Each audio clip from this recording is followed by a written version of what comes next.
My name is Gertrude C. Lawson, and I am 32 years old. At dinner, my dad announced, "Your niece are the only ones who will make something of themselves, not like your boy." Everyone laughed, but my 8-year-old boy didn't. I just replied, "Cool, then I'll stop paying her $1,600 tuition." My sister Erin froze. My dad gripped my arm and whispered, "Please, not here." And then I realized how long I'd been swallowing things just to keep the peace in a family that never protected mine. It was supposed to be a family dinner, just a calm Sunday night at my parents' house, celebrating my mom's birthday. I baked a carrot cake. Eli carried it proudly into the kitchen when we arrived, and I remember thinking maybe it would be okay. Just a few hours. Smile through it. Keep the peace. Erin was already there, sitting like she always does, the favorite at the head of the table even when it's not her house. Her daughter Ava sat beside her in some frilly dress with pearls on it. She's 9 and already has a calendar more packed than a politician. Ballet, violin, soccer, some coding class now too. It never ends. Eli's 8. He likes to draw monsters. He loves learning about sharks and volcanoes. He's curious in a quiet way. And maybe that's not something you can show off at a dinner party, but I see the way he thinks, the way his brain works. He's my entire world. Dinner started like usual, my mom talking about her neighbors, Erin bragging about Ava's last recital, how her instructor said she's gifted, how they're thinking about getting her a private coach. I nodded through it. Didn't say much. I've gotten used to it, the way they all act, like Erin's daughter is royalty, and mine's just tagging along in the background. I tried to focus on the normal things, the clink of forks, the smell of roasted chicken, Eli's feet swinging under the chair, because they didn't quite touch the floor, his shoulders slightly tense, like he already knew what kind of room this was. Then my dad raised his glass. He started slow, thanking us for coming, saying how proud he is of all of us. Then he turned to Ava and gave her that look like she's the second coming of Einstein and Misty Copeland rolled into one. He said, "Your nieces are the only ones who will actually make something of themselves." He looked straight at me. "Not like your boy." Everyone laughed. Not awkward, not unsure, loud, real laughter. Erin cackled. My mom didn't even blink. Ava giggled like she didn't get it but laughed anyway. Eli looked up at me. I'll never forget that. He didn't cry, he didn't say anything, but his eyes changed. That's the only way I can put it. They changed. It was like something he'd been holding on to inside himself, some small belief that grown-ups were safe and family was gentle, slipped right out of his hands and fell under the table where he couldn't reach it anymore. I set down my fork and looked at my dad. "Cool," I said. "Then I'll stop paying her $1,600 tuition." It went dead quiet. Just like that. You could hear the clock ticking behind the fridge. Erin blinked like she didn't hear me right. My mom opened her mouth, then shut it again. My dad leaned toward me and gripped my arm. I didn't look at him, but I heard him whisper, "Please, not here." So I said, "Nothing." Erin leaned back and gave me this half smile. "Come on. It's not about the money. It's about raising kids to actually do something. Ava has drive. Your son just kind of floats around." I could feel my heartbeat in my jaw. I looked at Eli again. He was staring at the napkin in his lap like he wished it could swallow him whole. I stood up. "We're leaving," I said. Eli got up without a word. As I turned, I heard my mom mutter, "There she goes again." Always so dramatic. Erin laughed. We left the gift on the table. I didn't say goodbye. We walked out and didn't look back. That night, Eli crawled into my bed after midnight. He whispered, "Am I weird because I don't like sports?" I told him no. I told him he's amazing. And I meant it. The next morning, I logged into the school's payment portal and canceled the recurring tuition transfer. I didn't say a word to anyone, not my sister, not my parents. They didn't call, didn't even message, not yet, but they would. And when they did, it wouldn't be to apologize. It would be to panic. The first couple of days after the dinner were quiet. Too quiet. No sarcastic text from Erin, no passive-aggressive call from my mom, not even a forwarded Bible quote from my dad, which is usually his way of trying to guilt me without actually saying anything. It was the kind of silence that doesn't feel peaceful, just suspended, like everyone is holding their breath to see who blinks first. I knew exactly what it was. They were waiting to see if I was bluffing. The tuition was due Thursday. I'd been paying it every month like clockwork for over a year. $1,600 for Ava's private school, plus random extras Aaron would Venmo request, like I was a walking wallet. Uniform fees, activity fees. Just this once, expenses that somehow never stopped. It was never officially my responsibility, but after Aaron's husband got laid off, I offered to help. Once. And they just never stopped letting me. Thursday came and went. Nothing left my account. No frantic message. No awkward thank you. Just that same tight quiet. The kind you get when someone is staring at their phone, refreshing a screen, hoping the problem fixes itself. Friday morning, I was packing Eli's lunch when my phone buzzed. Aaron. Hey, think the school messed up Ava's tuition. They're saying it didn't go through. The wording was casual, almost playful, like this was a minor inconvenience and not the unraveling of something she'd built her life around. I left her on read. I finished cutting Eli's apple slices, zipped his backpack, walked him to the door, and kissed the top of his head before he left. I didn't respond until hours later. Nope, I wrote. I canceled it. 3 minutes passed. Then, "You're joking, right?" I didn't answer. 10 minutes later, another message popped up. "You're seriously punishing a child over a dumb joke. Grow up." By lunchtime, I had 5 missed calls from her, 2 from my mom and 1 from my dad. That one made my stomach tighten because he never calls unless something is actually broken or dead. Then came the message from my mom. Short, carefully worded, heavy with guilt. "Can we talk? You know Ava's schooling matters. Aaron's going through a lot." That line almost made me laugh. Aaron going through a lot was code for Aaron spending too much on things she assumed someone else would cover. Yoga retreats, weekend getaways, a new phone she needed for work. And as usual, I was expected to quietly plug the hole. By 5 o'clock, my mom was at my door with a bag of groceries she pretended was for me, even though most of it was junk Eli doesn't even eat. I let her in. She sat down like it was a casual visit, commented on how tired I looked, then jumped straight into it. She said I was being petty, that Ava shouldn't suffer because I felt insulted, that holding grudges wasn't healthy. Then she said the part she'd clearly rehearsed. "Let's be honest, Gertrude, you're not struggling. You have a good job, no mortgage, no husband, no one to support but yourself and Eli. Aaron's raising kids, and you know Ava is gifted. She needs this school." I asked her one thing. Why is it always me paying for the things she needs? She blinked, then gave me that look like she pitied me for not understanding how families work. She didn't answer the question. She just sighed and said, "That's what family does." When she left, she kissed Eli on the head, didn't look at me, and said, "I hope you come to your senses before you make things worse." That night, my dad called. I picked up. He didn't yell. He didn't sound angry. That made it worse. He said I was being disrespectful, that I was letting a childish moment ruin family ties. He used the word vindictive. Said Eli would grow up watching me alienate the people closest to us, and that I was setting the wrong example. I asked him if he really thought what he said at dinner was harmless. He paused, then said it was a joke. If you can't handle a little teasing, maybe you're not as tough as you think. I hung up. Saturday passed. Sunday came and went. Nothing. But I knew this wasn't over. Then Monday morning, a text came in from my dad. "We're stopping by tomorrow just to clear the air." I stared at the screen and something felt off, like they weren't coming to clear the air at all, like something else was already planned. I typed back, "Sure." And without fully understanding why, I made sure every room in the house was clean and every cabinet was closed.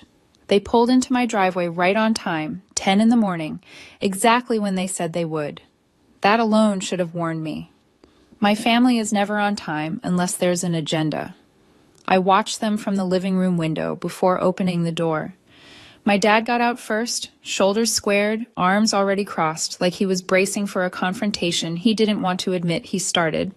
My mom followed with a pie wrapped in foil, smiling too brightly, like this was a casual visit instead of a negotiation. We didn't even make it to the kitchen. They walked straight into the living room and sat down like they owned the place.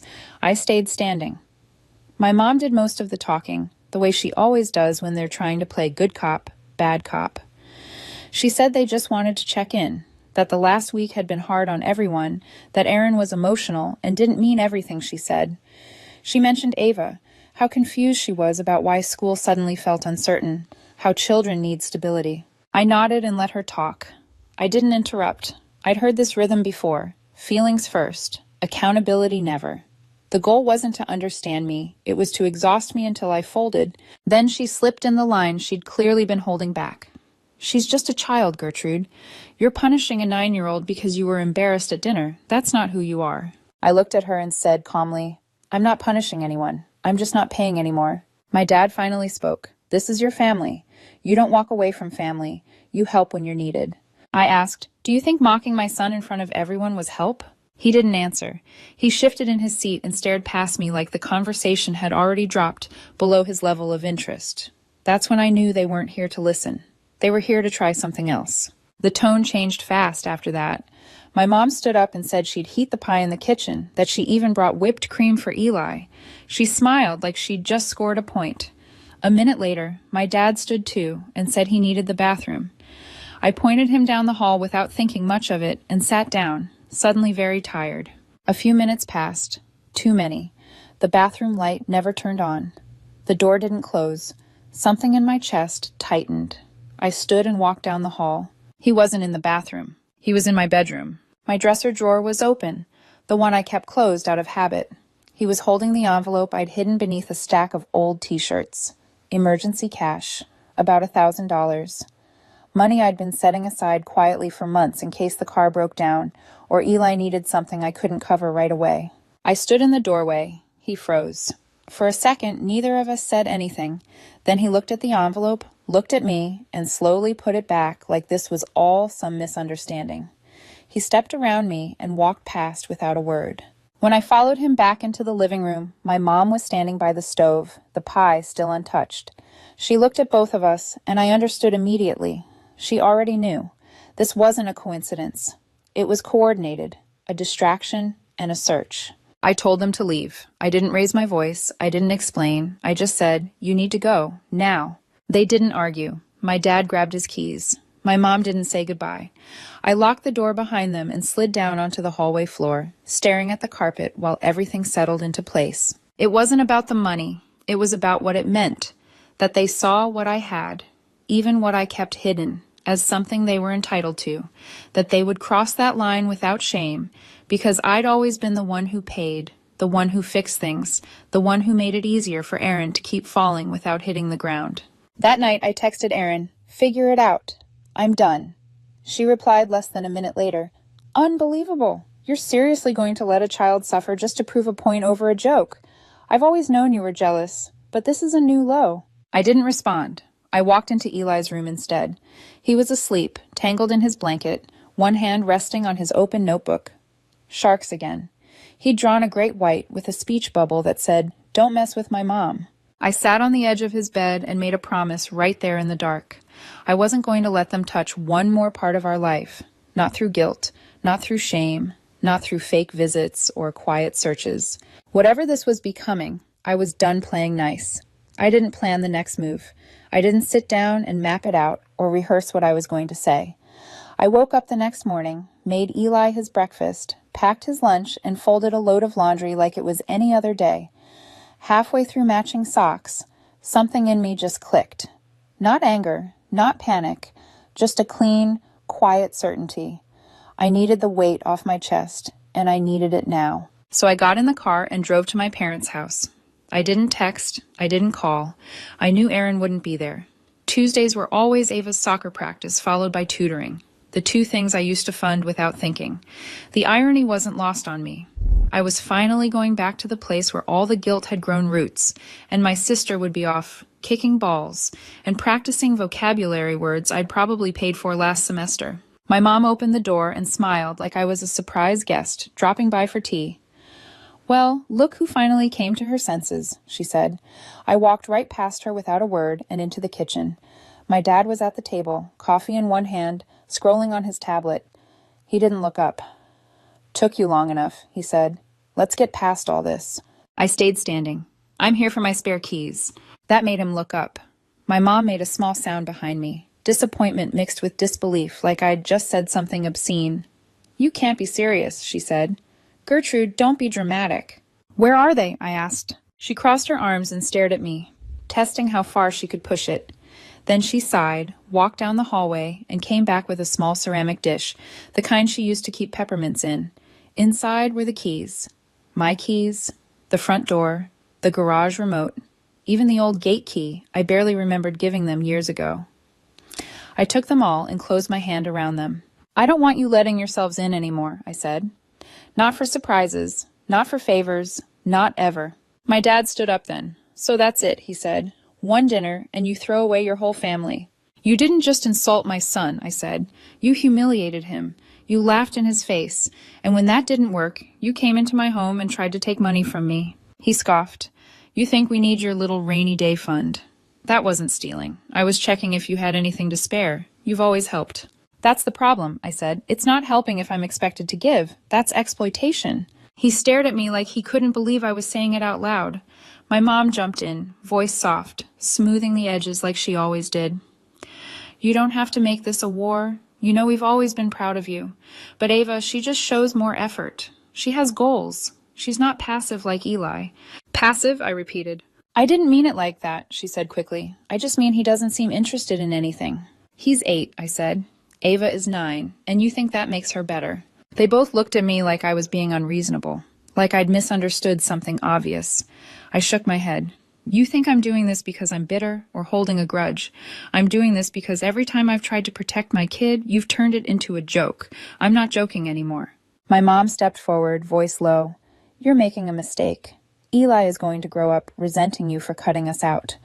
You're isolating him. You're teaching him he doesn't have a family. I didn't argue. I turned and walked toward the door. Behind me, my dad muttered, You'll regret this. One day you'll come back. You always do. I stopped, keys cold in my hand. I used to, I said. Not anymore. I left without another word. Later that night, Aaron posted a vague status online. Something about bitterness and jealousy and people who would rather let a child suffer than admit they're wrong. I didn't react. 10 minutes after that, she texted me. So this is really what you want? To go full psycho and burn everything down. Enjoy your quiet little life. You'll be forgotten before Ava hits high school. I stared at that message for a long time, not because it hurt, but because it confirmed something I needed to know. To them, my boundaries were an attack. My silence was betrayal. My love for my son was an inconvenience. If that made me forgettable, I was fine with that. I thought taking the keys would end it. Not with apologies or understanding, but at least with distance. I truly believed that once they realized I wasn't bending, they'd retreat, lick their wounds, complain about me behind closed doors, and move on to the next family drama that didn't require them to look in a mirror. I was wrong. At first, it was just noise. Aaron posted another vague status online about relatives who sabotage out of jealousy. My mom sent a text like nothing had happened. Just checking in. Hope Eli is doing well. The next day, another one. I baked your favorite. Want me to drop some off? I didn't respond. I let the messages sit there unread, like unopened mail I'd already decided to throw away. Then the calls started coming from numbers I didn't recognize. The first one was the ballet studio. The woman on the line sounded polite but cautious. She said there had been an issue with Ava's payment method, and they were just confirming whether I'd be fixing it. I told her calmly that I was not responsible for any future payments, and that she should contact Ava's parents directly. She thanked me and hung up. An hour later, the school's administrative office called. Same tone, same careful phrasing, same expectation that I would step in and quietly make the problem disappear. I repeated myself, this time more firmly, making sure it was clear and on record. I was not paying. I had never agreed to be legally responsible. Any future communication needed to go through Erin and her husband. By the third call from Ava's tutor, I understood what was happening. When guilt didn't work, they were trying pressure through institutions. They wanted me embarrassed, cornered. They wanted me to cave just to make the calls stop. That part didn't scare me. What came next did. It was a Thursday evening. I'd worked late and Eli had already eaten. He was at the kitchen table, drawing, while I went into my bedroom to change. As soon as I walked in, something felt off. Not dramatic, just wrong in the way you know when something has been moved but you can't immediately say what. My nightstand drawer was open, just an inch or so, but I never leave it open. Ever. I always push it shut all the way. Eli once spilled juice inside it, and I've been obsessive about it since. That was the first red flag. The second was the smell. Faint, but unmistakable. Cheap aftershave. The kind my dad wore too much of. The kind that lingered in rooms long after he'd left. I checked the rest of the bedroom. Nothing missing. The envelope with the emergency cash was still there. Then I walked into the hallway and toward the door leading to the garage. It was locked, but the bolt was scuffed, scratched. Not broken, not forced, like someone had tried to be careful and failed just enough to leave a mark. My stomach dropped when I remembered something. The week before, I'd had a plumber over. I'd left the garage side door unlocked while he worked. That same afternoon, my dad had stopped by to drop off a package and seemed irritated when I wouldn't let him inside. At the time, I thought nothing of it. I went to check the garage camera feed. The screen was black, not frozen, not buffering, disconnected. The cord had been unplugged from the wall. Someone had been in my house. They hadn't knocked. They hadn't called. They hadn't come to talk. They'd come in quietly, like they'd done it before, like they still believed they had the right. I didn't sleep that night. I stayed on the couch with one eye on the front door, listening to every sound. Every car passing outside made my heart race. I watched Eli breathe in his sleep and felt something shift from anger into something colder and sharper. This wasn't just about money anymore. This was about safety. The next morning, I moved like someone who already knew what had to be done. Not rushed, not panicked, just deliberate. I dropped Eli off at school like always, smiled at the teacher, waved until he disappeared inside, and only then did my hands start to shake. I sat in the car for a full minute, breathing through it, before driving straight to the hardware store. By noon, every lock on my house was changed. Front door, back door, garage. I upgraded the security system too, the kind with cloud backups that can't be unplugged without triggering an alert. I paid extra for same-day installation and didn't even flinch at the total. Peace is expensive, but fear costs more. That afternoon, I called the school, the ballet studio, and the tutor again. I made sure every record was updated, my name removed permanently. I asked them to note in their systems that I was not an emergency contact and not authorized for payments or decisions. Then I called Eli's school and updated the pickup list. My parents' names came off. No exceptions. It felt surreal, like I was dismantling a life I'd spent years quietly building for other people. Then I did something I never thought I'd do. I filed a police report. I didn't accuse anyone directly. I just stated the facts.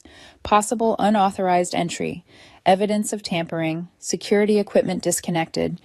When the officer asked if I had any suspicions, I met his eyes and said, "I have some people in mind." He nodded like that was all he needed to hear. That night, as I tucked Eli into bed, he looked up at me and asked, "Mom, are we mad at Grandma and Grandpa?" I sat on the edge of his bed and chose my words carefully. "We're not mad," I said. "We're just keeping our distance." Why?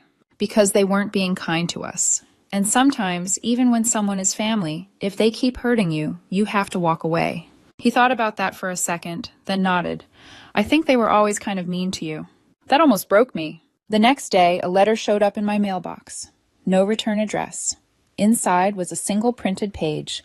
The words were sharp, deliberate, and unmistakable. "If you want to cut us off, fine, but one day you'll need us, and we won't be there. Eli will grow up knowing you pushed away the only real family he had." I didn't read it twice. I stood at the sink, lit a match, and watched it curl into ash. The smoke rose slowly, like something finally leaving my house. That was the moment I understood there was no reconciliation coming. No apology, no realization. There was only control, expectation, and punishment disguised as love. So I let them go, not with another argument, not with a speech, just quietly, completely. I thought cutting them off would feel like relief right away, like flipping a switch and suddenly breathing easier. No one really tells you that when you walk away from people who've been draining you for years, especially when they're family. The quiet that follows isn't instantly peaceful. It's hollow at first. It echoes. The first few days after the locks were changed and the report was filed, I kept waiting for something to happen. Another letter, a knock at the door, a phone call from an unknown number, but nothing came. Not even anger, just silence. That silence hit in waves. Some mornings I woke up clear-headed and steady, proud of myself for finally protecting my son and my home. Other days, the doubt crept in quietly. I'd wonder if I went too far. If Eli would grow up and resent me for cutting off his grandparents and aunt and cousin. If one day he'd ask why we weren't invited to holidays anymore. Why his family tree felt smaller than everyone else's. Then something small would happen. I'd find a drawing Eli taped to the fridge, a shark wearing a cape labeled Protector. Or I'd overhear him telling a friend at the park, "My mom's really brave," and the doubt would loosen its grip. Weeks passed. No birthday card from my parents, no message on holidays, not even a fake one. That should have hurt more than it did. Instead, it confirmed what I'd already learned. They only reached out when I was useful. Without access to my money, my house, or my emotional labor, there was nothing left for them to take. I heard things through mutual acquaintances, Aaron telling people I abandoned Ava out of jealousy, my mom saying I'd turned cold after getting comfortable, my dad apparently saying very little at all, which somehow felt more honest than the others. I didn't correct the stories. I didn't defend myself. I didn't need to. People who mattered already knew. Eli asked about them less and less. When he did, it was usually casual. A memory about Ava at the Science Museum. A question about whether Grandma still liked carrot cake. I answered without bitterness. I didn't poison him with my anger. I just told him that some people stay in your life for a long time and others don't, and that neither of those things is his fault. One night, about a month after everything finally went quiet, I was tucking him in when he said something that settled everything inside me. "I like our house now," he said. I asked what he meant. "It's quieter," he said, "like nobody's going to come in and be mean to you." I sat there long after he fell asleep, listening to the steady rhythm of his breathing. I thought about the years I spent being the helper, the buffer, the one who absorbed the impact so everyone else could stay comfortable. I thought about how often I'd ignored my own instincts just to avoid conflict, just to keep a version of family alive that only worked if I kept shrinking. And I thought about the moment I caught my dad in my bedroom, his fingers wrapped around that envelope like it belonged to him. That was the moment they lost me. Not just my money, all of me. I used to believe family worked like a bank account. You deposit love, time, loyalty, and eventually, when you need it, something comes back. But that only works if everyone's depositing.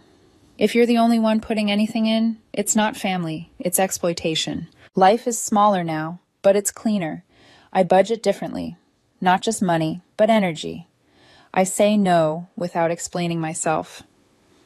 I don't flinch when someone says family should always come first. Not anymore. Family is who shows up when your child is being laughed at and says stop. Family is who doesn't search your drawers when you say no. Family is who protects your kid, not measures their worth against someone else's. It's just me and Eli now, and we're okay, more than okay. I made myself a promise, one I intend to keep.